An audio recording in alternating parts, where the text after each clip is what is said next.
తెలుగుదేశం పార్టీలో ఉన్నటువంటి వాళ్ళకైతే మాత్రం ప్రతి ఒక్కళ్ళకి జగన్ మీద నరనరాన కసి ఉంటుంది.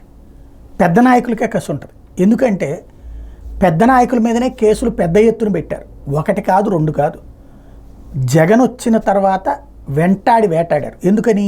అంతకుముందు వైఎస్ఆర్ కాంగ్రెస్ పార్టీ నాయకుల్ని కేసులు పెట్టడమే కాదు, అరెస్టులు చేసి జైళ్ళల్లో పెట్టడం, అట్లాగే తిప్పడం. చివరికి నందిగం సురేష్ లాంటి వాళ్ళు ఎట్లాంటిది అనుభవించారు అన్నది తెలుసు. దాడులకి పాల్పడ్డారు. ప్లస్ ఇది ప్రతీకారం. ఇక్కడ వీళ్ళు చట్టబద్ధమైన కేసులు ఎట్లాగా ఏకంగా చంద్రబాబు గారి మీద 2 హత్యా ప్రయత్నం కేసులు, సిఐడి 8 కేసులు పెట్టింది. లోకేష్ మీద 23 కేసులు పెట్టారు. చింతమనేని మీద 14 SC ST అట్రాసిటీస్ కేసులు పెట్టారు. పులివర్తి నాని మీద 28 కేసులు పెట్టారు.